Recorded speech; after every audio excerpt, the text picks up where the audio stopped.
ফের কঠোর বিধিনিষেধের শুরুতেই ঢাকামুখী মানুষের ঢল, কঠোর অবস্থানে আইন শৃঙ্খলা বাহিনী।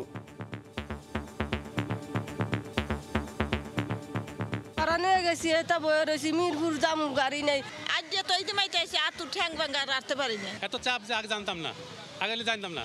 মাদ্রাসা খোলা তো এই জন্য বের হয়েছি। বিভিন্ন পয়েন্টে আমাদের অফিসাররা অ্যাক্টিভ আছেন, আইন প্রয়োগ করা হচ্ছে এবং ভ্রাম্যমাণ আদালতও আছেন। করোনায় 17 দিনে সর্বনিম্ন 166 জনের মৃত্যু, টিকা দেওয়ার বয়সসীমা 18 করার পরিকল্পনা। আইসিইউতে আসলে যা যাচ্ছে খুবই কম, আমি দেখতেছি মানে বেঁচে ফিরতেছে। অক্সিজেন যে হারে আসে সেটা আসলে এখানে যারা আছে অর্ধেক মানুষও পায় না। গ্রামের রোগীগুলোর হসপিটালে ভর্তি হতে সময় নিচ্ছে বেশি এবং তাদের ক্ষেত্রে মৃত্যুর হারটাই বেশি। সামাল দিতে পারবো কিনা এটা তো এখন বলতে পারছি না, অবস্থা আসলে হয়তো বুঝতে পারবো। অ্যাস্ট্রাজেনেকা নিয়ে ভারতের 9-6 কাটছেই না। দিল্লি যাওয়ার সময় সরবরাহের প্রতিশ্রুতি দিয়ে ফিরেই উল্টো সুর দোরাই স্বামীর। I don't have a specific date, but production is increasing. দেখছিলেন প্রধান শিরোনাম, রাতের সময় সঙ্গে আছি আমি সজল মিত্র রিচার্ড। এবার অন্যান্য শীর্ষ সংবাদ। পদ্মা সেতুর পিলারে সজোরে ধাক্কা শাহজালাল ফেরির, আহত 20, মাস্টার বরখাস্ত। চলতি মাসেই 3 বার ধাক্কা, সতর্ক না হলে হুমকিতে পড়বে সেতু, বলছেন সংশ্লিষ্টরা। রংপুর মেডিকেলের স্টোর থেকে ভুয়া কাগজে খালি সিলিন্ডার নিয়ে যাওয়ার অপচেষ্টা, 3টি ট্রাক জব্দ করেছে পুলিশ, আটক 6 জন। 5 হাত বদলে রাজধানী থেকে চুরি হওয়া মোটরসাইকেল যায় জেলা শহরে, ভুয়া কাগজ তৈরি করতে আছে এজেন্ট, গোয়েন্দা জালে চক্রের 14 সদস্য।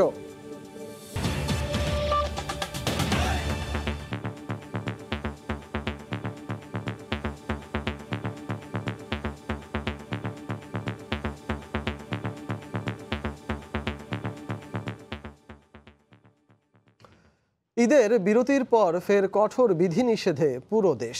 তবে এর মধ্যেই যারা ঈদের ছুটিতে গ্রামে গিয়েছিলেন, দিনভর নানা ভোগান্তি মাথায় নিয়েই তারা ফেরেন রাজধানীতে। ছিল নানা অজুহাতও, গণপরিবহন বন্ধ থাকায় পায়ে হেঁটেই গন্তব্যে রওনা হন অনেকেই।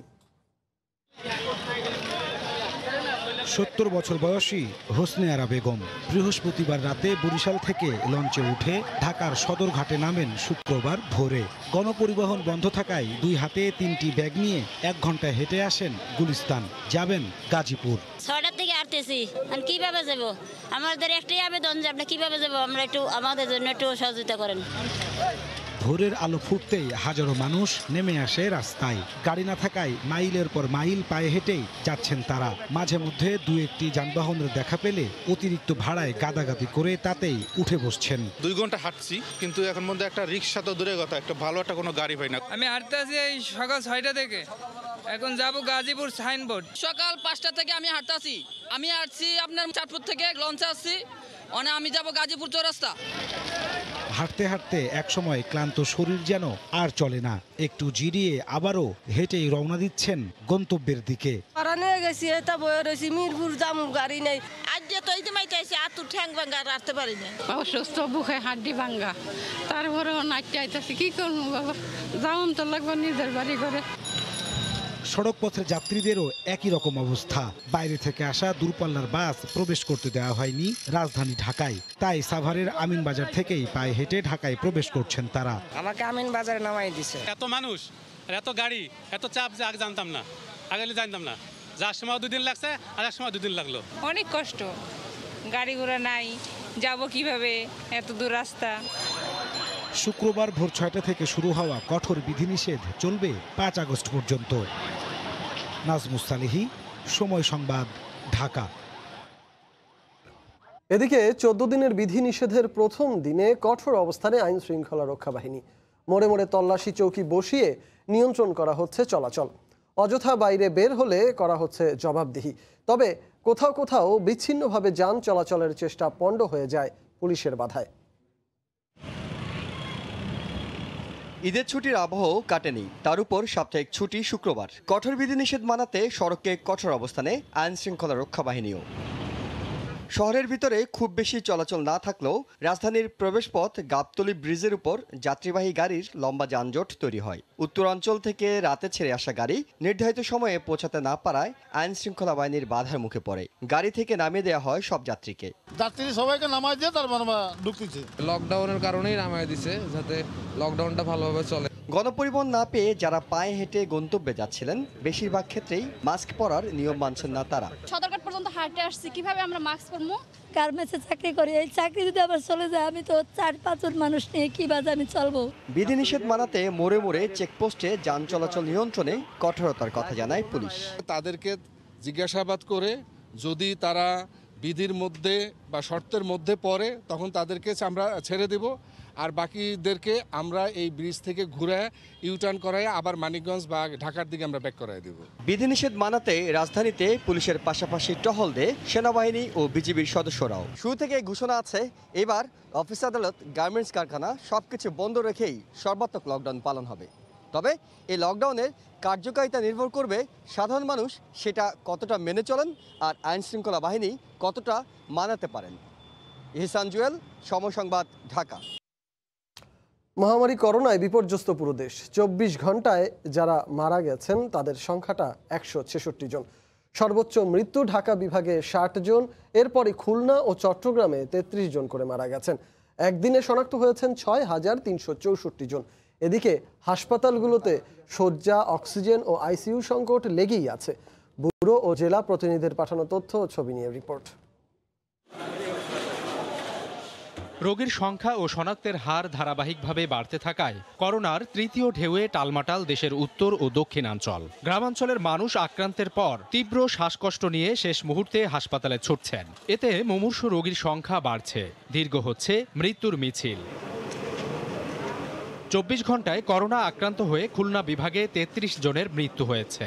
এর মধ্যে কুষ্টিয়ায় সবচেয়ে বেশি 13 জন মারা গেছেন। শনাক্তের হার 33.2%। শয্যা সংকটের কারণে অনেকে মেঝেতে রেখেই দেয়া হচ্ছে চিকিৎসা। দামি দামি যে ওষুধ গান ইঞ্জেকশন গানা কিনতে হচ্ছে, এগুলো যদি এখান থেকে পাতো সহজ হইতে আমার একটু ভালো হতো। সরকার যদি ওষুধগুলো আমাদের কাছে দিতে হতো, আমাদের রোগীটা কিছুটা সুস্থ হতো। রাজশাহী বিভাগে 7 জনের মৃত্যু হয়েছে। এর মধ্যে রাজশাহীর 4 জন এবং পাবনা, সিরাজগঞ্জ ও বগুড়ায় 1 জন করে মারা গেছেন। শনাক্তের হার 31.56%। আইসিইউতে আসলে যা যাচ্ছে খুবই কম আমি দেখতেছি, মানে বেঁচে ফিরতেছে। আইসিইউ তো দুষ্প্রাপ্য। বয়স যাদের বেশি তাদের হার্টের সমস্যা হচ্ছে, ডায়াবেটিস, এগুলো কারণে করোনার আরো সমস্যা বেশি হচ্ছে। বরিশাল বিভাগে মারা গেছেন 10 জন। মূলত তীব্র শ্বাসকষ্ট সহ নানা জটিলতায় মারা যাচ্ছেন বেশিরভাগ রোগী। এর মধ্যে পটুয়াখালী ও পিরোজপুরে মারা গেছেন 3 জন করে।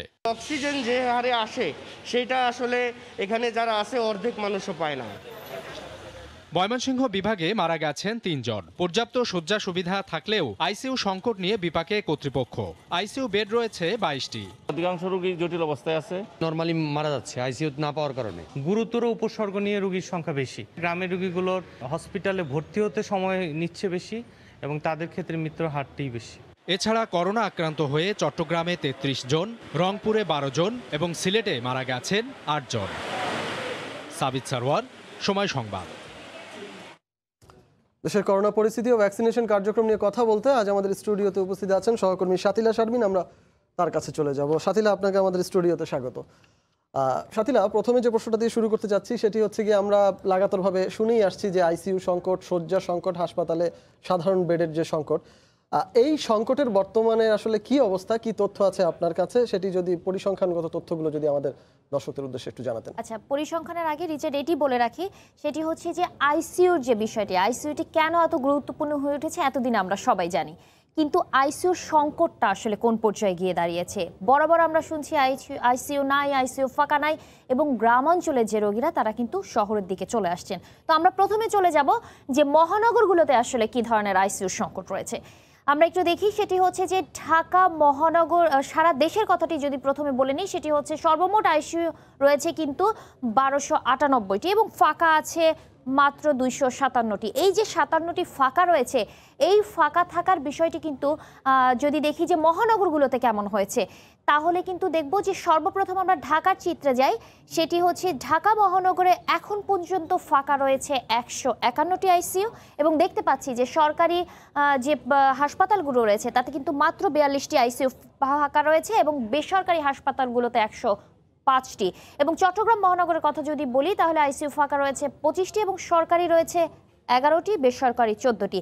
মূলত যে সমস্যাটি হয়ে দাঁড়ায় সেই সমস্যাটি হচ্ছে যখন আমরা বলি যে আইসিইউ সংকট বলতে কিন্তু বোঝা যাচ্ছে যে সম্পূর্ণ সুবিধা সহ, অর্থাৎ একজন কোভিড রোগী যখন একদম মারাত্মক পর্যায়ে তিনি চলে যান, তার সবচেয়ে বেশি প্রয়োজন হয় অক্সিজেন, এবং নানা ধরনের জটিল রোগে যারা ভোগেন তাদের জন্য কিন্তু আসলে আলাদা ধরনের যে দেখাশোনা বা দেখভালের প্রয়োজন হয়, তার জন্য কিন্তু এই আইসিইউর ব্যবস্থাটি, এবং এই আইসিইউর ব্যবস্থাটি গত 2 বছর ধরে বারবার বলা হচ্ছে যে বাড়ানো, এবং সরকার কিন্তু আইসিইউ বাড়িয়েছে বলে দাবি করছে। সেই বাড়ানোর পরেও কিন্তু এই যে শয্যা সংকট, সেই শয্যা সংকটগুলো বা আইসিইউ সংকটগুলো আমরা দেখতে পাচ্ছি। এখনও কোভিড যে হাসপাতালগুলো রয়েছে, কোভিড ডেডিকেটেড যে হাসপাতালগুলো রয়েছে, তাতে আইসিইউ এখনও পর্যন্ত খালি রয়েছে। কিন্তু জনস্বাস্থ্য বিশেষজ্ঞরা বা যারা চিকিৎসা সেবায় নিয়োজিত আছেন তারা একটি কথা বারবার বলছেন, সংক্রমণ যদি ঠেকানো না যায় তাহলে কিন্তু এই ধরনের বা এতটুকু স্বাস্থ্যসেবার কলেবর নিয়ে কিন্তু এত জনসংখ্যার দেশে কোনোভাবেই চিকিৎসা সেবা দেওয়া সম্ভব নয়। এবার আমরা চলে যাই আসলে এই যে যখন শয্যা সংকট বা টিকা নিয়ে যখন কথাবার্তা হচ্ছে, অর্থাৎ একমাত্র সমাধান কিন্তু টিকা, সেখানে আমরা দেখতে পাচ্ছি প্রথম দিক থেকে এই যে তৃতীয় দফা পর্যন্ত আমরা চলে এসেছি। 35 বছর বয়স পর্যন্ত কিন্তু আমরা দেখেছি যে টিকা দেওয়ার কথা ছিল, 35 থেকে সেটা নেমে এসেছি 30-এ, এবং সর্বশেষ 18 বছর বয়সে কিন্তু টিকার যে তারা রেজিস্ট্রেশন করার যে ঘোষণা দিয়েছে স্বাস্থ্য মন্ত্রণালয় বা স্বাস্থ্য অধিদপ্তর, সেই জায়গা থেকে কিন্তু আমরা দেখতে পাচ্ছি যে নতুন যে ঘোষণাটি এসেছে তার মানে হচ্ছে অধিক সংখ্যক মানুষকে টিকার আওতায় নিয়ে আসা, এবং এই যে 18 বছর বয়সে বয়স সীমায় নামিয়ে নিয়ে আসা, সেই নামিয়ে নিয়ে আসাটা কিন্তু আমি বলবো যে এক ধরনের ভালো সিদ্ধান্ত, যেটি বিশেষজ্ঞরা বলছেন, কারণ যত দ্রুত সম্ভব মানুষকে আসলে টিকার আওতায় নিয়ে আসা যাবে তত দ্রুত কিন্তু সংক্রমণ ঠেকানো যাবে। আমরা চলে যাব সহকর্মী ফারুক ভূঁইয়া রবিনীর করা একটা রিপোর্টে, তিনি দেখিয়েছেন যে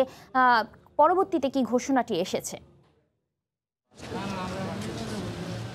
কোভিডের ঊর্ধ্বগতিতে পাল্লা দিয়ে বাড়ছে হাসপাতালে রোগী চাপ, আইসিইউ, সাধারণ শয্যা, অক্সিজেন কিংবা অন্যান্য সুবিধা সবকিছু নিয়েই হাহাকার। আইসিইউ আছে, বাট আইসিইউর মতো ওরকম যে হাই ফ্লো সাপোর্ট দিব ওরকম নেই, আর আমার পেশেন্ট খুব আনস্টেবল।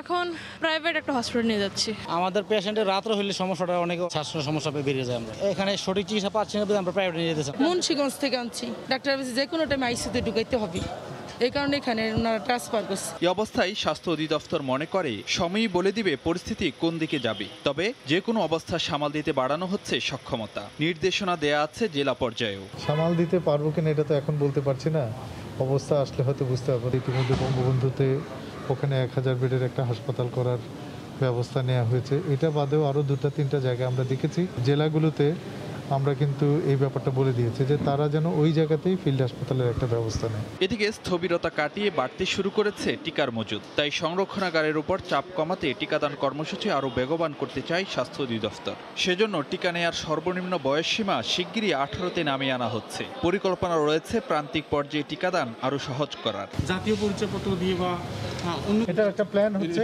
যে যদি সম্ভব হয় আমরা এই দিয়ে, এটার নাম কি, আমাদেরকে টিকা যদি একদম আমরা যে ন্যাশনাল যে টিকা দেই, সাধারণ যে টিকাগুলো দেই, আমরা তো আর এনআইডি দিয়ে দিই না, সেটা যেভাবে দেই সেইভাবে আমরা যদি যাতে সহজীকরণ করা যায় সেটা আমরা চেষ্টা করি। এছাড়া চলমান লকডাউন কঠোর রাখতে পারলে এড়ানো যাবে নাজুক পরিস্থিতি, মনে করে স্বাস্থ্য অধিদপ্তর। ফারুক ভূঁইয়া, রবিন, সময় সংবাদ, ঢাকা। যেমনটি দেখছিলাম আসলে 18 বছর বয়সের নিচে বা 18 বছর বয়সের উপরে যখন আসলে টিকার যে আওতা বাড়ানো হচ্ছে, এই বাড়ানো আওতার মধ্যে আসলে আমরা একটু দেখে নেব যে কতটুকু আওতা আসলে বাড়ানো হচ্ছে। হ্যাঁ রিচার্ড। আপনি যেমনটা বলছিলেন, আমি আপনার কাছে যে তথ্যটা জানতে চাচ্ছি সেটি হচ্ছে গিয়ে টিকার মজুদের কি অবস্থা, বা কতজনকে এখন পর্যন্ত টিকার আওতায় আনা গেছে, আরো কতজনকে আমরা আনতে পারলে করোনাটা আসলে আমাদের কাছে নিয়ন্ত্রণে আসবে বলে মনে হচ্ছে? নিয়ন্ত্রণে ব্যাপারটা হচ্ছে যে টিকার এক ধরনের সংকট ছিল, সেই সংকটের জায়গা থেকে একটু দেখি যে আসলে কোন ধরনের টিকা আসলে বাংলাদেশে এখন পর্যন্ত দেওয়া হয়েছে, কতটুকু পরিমাণে। আমরা দেখতে পাচ্ছি যে ধরন অনুসারে যদি বলি, প্রথমে এসেছে বাংলাদেশে অ্যাস্ট্রাজেনেকার টিকা বা কোভিশিল্ড, যেটা সেরাম ইনস্টিটিউট থেকে আমরা পেয়েছিলাম। সেই প্রথম যে ডোজ যারা নিয়েছেন সেইটা আমরা দেখতে পাচ্ছি 58,20,000 এর বেশি মানুষ নিয়েছেন। দ্বিতীয় ডোজ নিয়েছেন 42,98,000, অর্থাৎ আমরা বলতে পারি যে প্রায় 43 লাখ লোক কাখের কাছাকাছি আসলে দ্বিতীয় ডোজের টিকা পেয়েছেন। এখানে কিন্তু একটি ঘাটতি আপনারা দেখতে পাচ্ছেন, যে সেটি হচ্ছে যে এই টিকাটা কিন্তু এখনো অ্যাস্ট্রাজেনেকা টিকার যে স্বল্পতা রয়েছে সেই স্বল্পতা দেখা যাচ্ছে।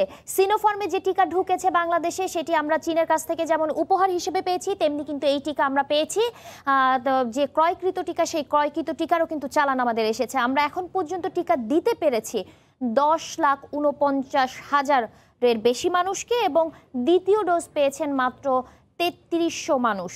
এবং ফাইজারের টিকা এসেছে আমাদের খুবই কম পরিমাণ, সেই ফাইজারের টিকা আমরা দিতে পেরেছি 50,000 মানুষকে। দ্বিতীয় ডোজ এখনো শুরু করা যায়নি। মডার্নার টিকা পেয়েছি, সেই মডার্নের টিকা আমরা দিয়েছি 2,69,000 মানুষকে।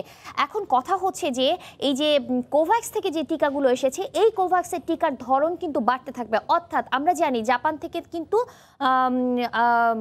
মানে আগামীকালও কিন্তু আমরা টিকা পাচ্ছি, তো সেই টিকা কিন্তু অ্যাস্ট্রাজেনেকা টিকা। তো যে ঘাটতিটি রয়েছে, এই ঘাটতিটি যত দ্রুত সম্ভব পুষিয়ে নেওয়া যাবে, যেটি হাহাকার ছিল আসলে মানুষ দ্বিতীয় ডোজের টিকা নিয়ে যে ভুগছিল, সেটি কিন্তু কমিয়ে নিয়ে আসা যাবে।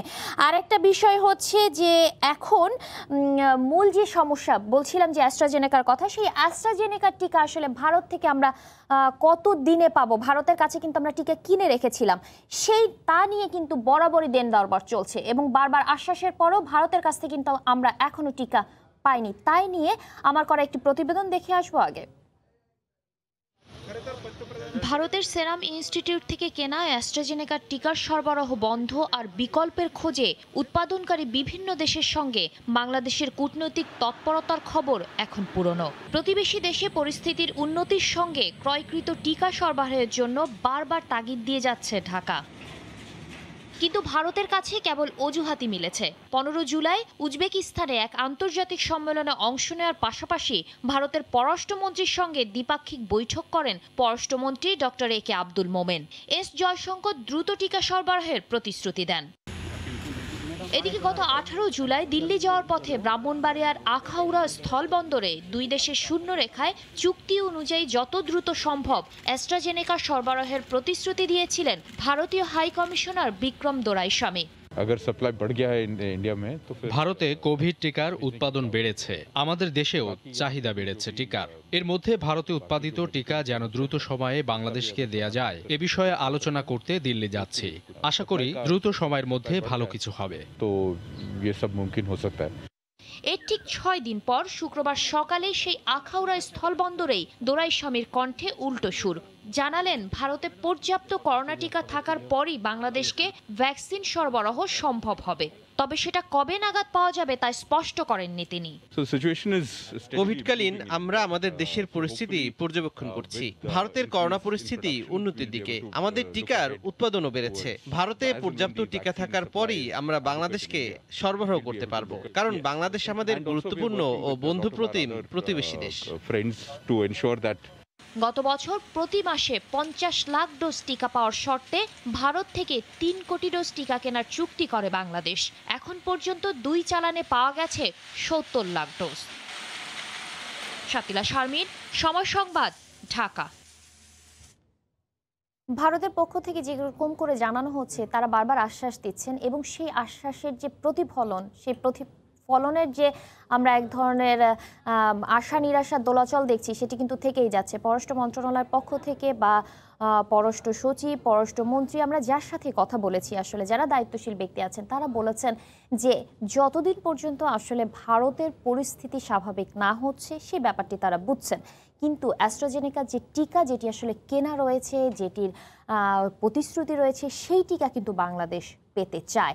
তো সেই পাওয়ার ক্ষেত্রে যে কূটনৈতিক তৎপরতা এটিও কিন্তু আমরা দেখেছি, কিন্তু ভারতের পক্ষ থেকে এই যে কূটনৈতিক যে দেন দরবার, যে আলোচনা, যে আশ্বাস, সেই জায়গা থেকে কোথাও না কোথাও একটা ঘাটতি কিন্তু লক্ষ্য করা গেছে এবং সেই বিষয়টি এসে প্রভাব পড়েছে কিন্তু বাংলাদেশের যারা আসলে অ্যাস্ট্রাজেনেকার দ্বিতীয় ডোজ এখনও নেননি তাদের উপর। হ্যাঁ রিচার্ড, আপনার কথার প্রসঙ্গ ধরেই আসলে প্রশ্নটা করতে চাচ্ছি যে অ্যাস্ট্রাজেনেকার কোভিশিল্ডের যে প্রথম ডোজ 58,20,000 জন হয়েছে এবং দ্বিতীয় ডোজ 42,98,000 জনকে আসলে দেয়া হয়েছে। এখানে প্রায় 16 লাখের মতন একটা ঘাটতি আছে।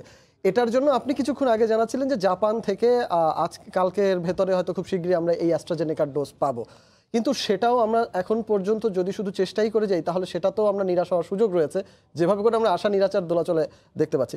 এই অ্যাস্ট্রাজেনেকার টিকা অন্য কোনো দেশ থেকে আনার চেষ্টা বাংলাদেশ করছে কিনা, আর যদি সেটা করে থাকে তাহলে সেটি কোন কোন দেশ থেকে? আচ্ছা রিচার্ড, সেটি হচ্ছে যে অ্যাস্ট্রাজেনেকার যখন আসলে টিকার যে খোঁজটা কিন্তু শুরু হয়েছে এই অ্যাস্ট্রাজেনেকা টিকা পাওয়ার জন্য। কারণ হচ্ছে অ্যাস্ট্রাজেনেকার টিকাটা খুবই দরকার ছিল তখন দ্বিতীয় ডোজের জন্য।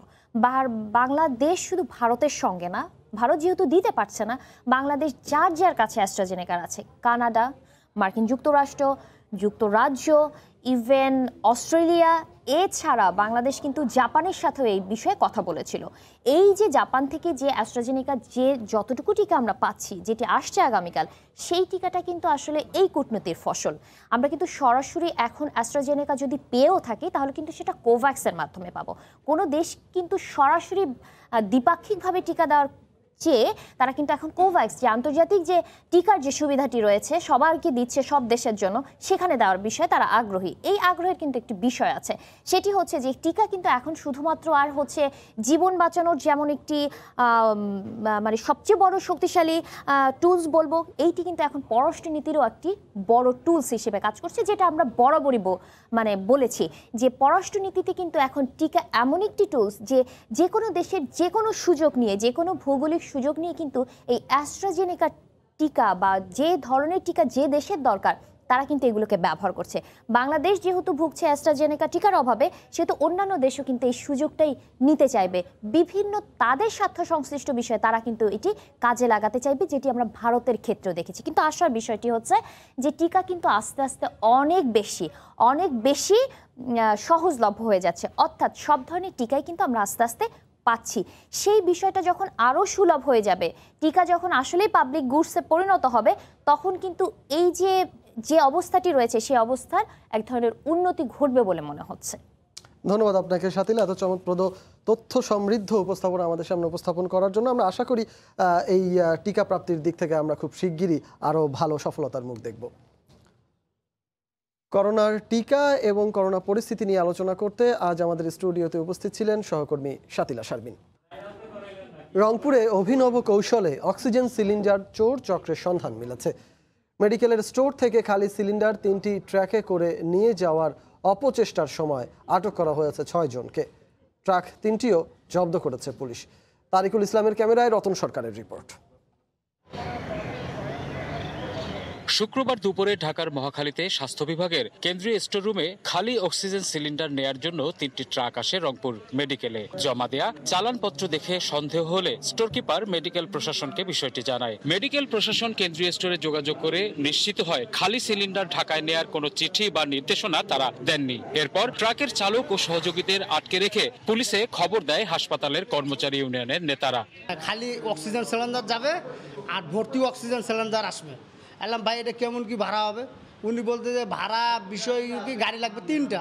যে নাম্বারটা আছে ওনার সাথে কিন্তু আমি কথা বলি না, 3টা গাড়ি একসাথে আসছি তো এরাই যোগাযোগ করছে, আমি কোনো যোগাযোগ করি না ওনার সাথে। এখানে গাড়ি লোড হবে, সিলিন্ডার লোড হবে, ঢাকা যাবে, আবার ঢাকা থেকে আসবে, আপ ডাউন ভাড়া করে আমাদেরকে নিয়ে এসছে এখানে। তাদেরকে ভালোভাবে জিজ্ঞাসাবাদ করি যে আসলে আপনারা কিভাবে আসলেন বা কে পাঠাইলো, আপনার এখানকার কর্তৃপক্ষ জানে কিনা। আমাদেরকে হয়তো কর্মচারী বা কর্মকর্তাদেরকে একটা ফাঁদে ফেলার একটা পায়তারা করছিল। বিকালে মেডিকেল থেকে 3টি ট্রাক জব্দ করে পুলিশ। জিজ্ঞাসাবাদের জন্য এর চালক ও সহযোগীদের আটক করে থানায় নেওয়া হয়।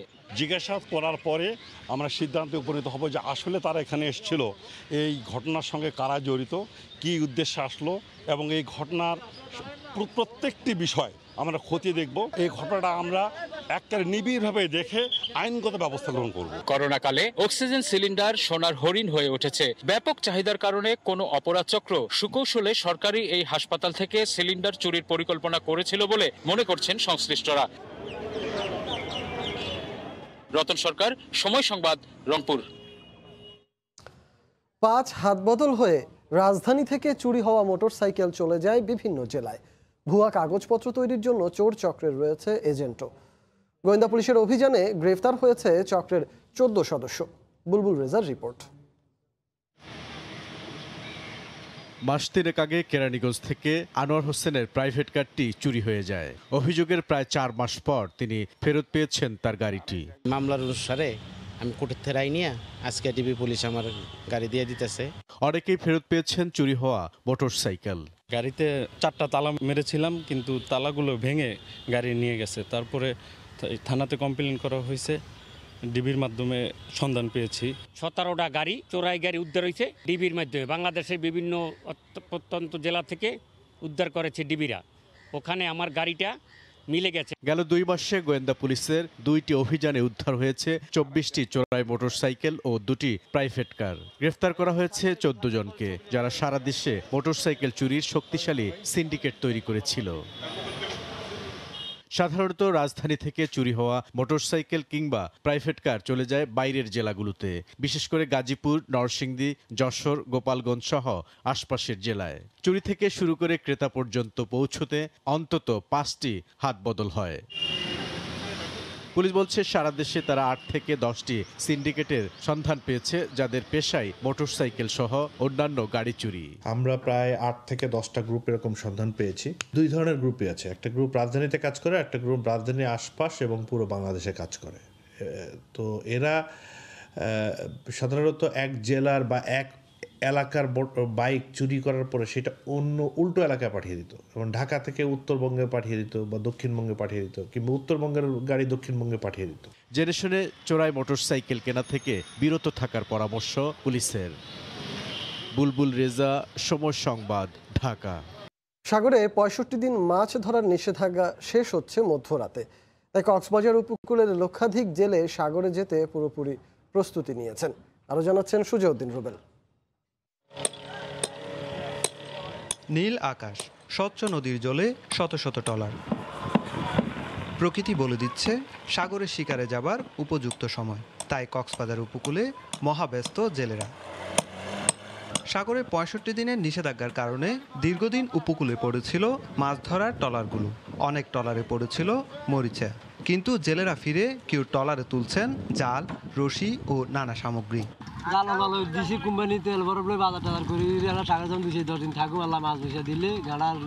দিন অবরোধ আছিল, সাগরে তো কোনো বাংলাদেশের বোট যায় না। তো আল্লাহ নামলে এখন সাগরে মাছ হইবে, আমরা যাইলে ইনশাল্লাহ মাছ পাবো। এই ট্রলার মালিক জানালেন তার সব ট্রলার মাছ ধরতে সাগরে যেতে প্রস্তুত। এখন আমার মালিকানাধীন 5টা ট্রলার আছে, আমি সবগুলো এখন প্রস্তুতি নিয়েছি। কিছু যেন মাছ রিজিক পাই, সেজন্য আমরা সবাই প্রত্যাশা নিয়ে আসি। আর মৎস্য ব্যবসায়ী সমিতির নেতা বললেন, কষ্ট করে নিষেধাজ্ঞার সব নিয়ম পালন করেছে জেলেরা। এখন সাগরে ভালো মাছ পেলেই সব কষ্ট সার্থক হবে। বিশাল যদি মাছ হয় তাইলে আমরা আবারও আশা বুক বাঁধতে পারবো। আমরা খুশি, আমাদের বিশেষ জেলেরা খুশি উল্লাসিত হবে। কক্সবাজারে ছোট বড় 8,000-এর অধিক মাছ ধরার ট্রলার থাকলেও নিবন্ধিত ট্রলারের সংখ্যা 6,000, আর উপকূলে জেলে রয়েছেন লক্ষাধিকের বেশি। সুজাউদ্দিন রুবেল, সময় সংবাদ, কক্সবাজার। এ পর্যায়ে শীর্ষ সংবাদ জানিয়ে দিচ্ছি আরেকবার। ফের কঠোর বিধিনিষেধের শুরুতেই দিনভর ঢাকা ফেরত মানুষের ঢল, মোড়ে মোড়ে চেকপোস্ট। করোনায় 17 দিনে সর্বনিম্ন 166 মৃত্যু। টিকার বয়সসীমা 18 করার পরিকল্পনা। অ্যাস্ট্রাজেনেকা নিয়ে ভারতের 9-6 কাটছেই না। দিল্লি যাওয়ার সময় চুক্তি অনুযায়ী সরবরাহের প্রতিশ্রুতি দিলেও ফিরেই উল্টো সুর ভারতীয় হাই কমিশনারের। এই ছিল রাতের সময়ে, সঙ্গে থাকুন সময়ের।